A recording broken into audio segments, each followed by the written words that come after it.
আমাদের মতো প্রত্যন্ত অঞ্চলের মানুষের সেবা করা ব্যক্তি অবশ্যই আমাদের দুঃখ দুর্দশা আপনি বুঝবেন। আমরা দৃষ্টি আকর্ষণ করবো আমাদের আজকের এই আয়োজনের মাধ্যমে, আমাদের উপস্থিতির মাধ্যমে তাদেরকে একটি কথাই বারংবার জানাতে চাই, আমরা কোনো রাজনীতি করতে আসি নাই, আমরা শুধুমাত্র এসেছি আমাদের নিজের পেটের ক্ষুধা মেটাতে, আমরা এসেছি আমার সন্তানের দুধের দাম মেটানোর জন্য। আমরা দেখতে পাচ্ছি প্রতিবন্ধী বিদ্যালয় স্বীকৃতি ও এমপিও এর নিমিত্তে বৈষম্য বিরোধী প্রতিবন্ধী বিদ্যালয় শিক্ষা কর্মচারী ঐক্য ফোরামের অবস্থান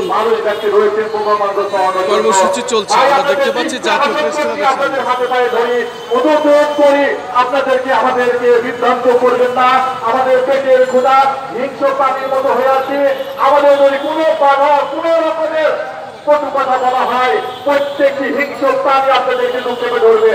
অনুরোধ করছি আপনাদেরকে, সেই সাথে আপনাদের যারা উপস্থিত হয়েছেন আমাদের প্রিয় সুপ্রিয় সুদীর্ঘ ভাই বন্ধুরা, আমাদের সহকর্মী শিক্ষক কর্মচারী বন্ধুরা, আপনাদের অনুরোধ করবো, আপনারা যখন ঢাকায় ঘুমিয়ে পড়েছেন তখন বিসর্জনকে হয়তোবা অনেকে কষ্ট করে গ্রহণ করে এই ঢাকার আসার ভাড়াটা পর্যন্ত যার ছিল না, টাকা ধার করে লোন করে মানুষদেরকে ঢাকাতে উদ্দেশ্য নিয়ে একটা উদ্দেশ্য, একটাই লক্ষ্য, সেটি হচ্ছে আমাদের এমপিও মুক্তকরণ।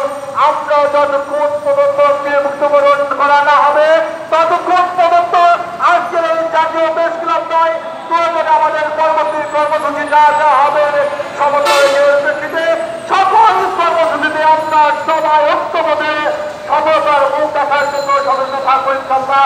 এইটুকু আপনাদের কাছে অনুরোধ করবো, সব তোমাদের সৎভাবে জীবনযাপন করবার জন্য আমরা কিন্তু আজকে এখানে এসেছি। আমরা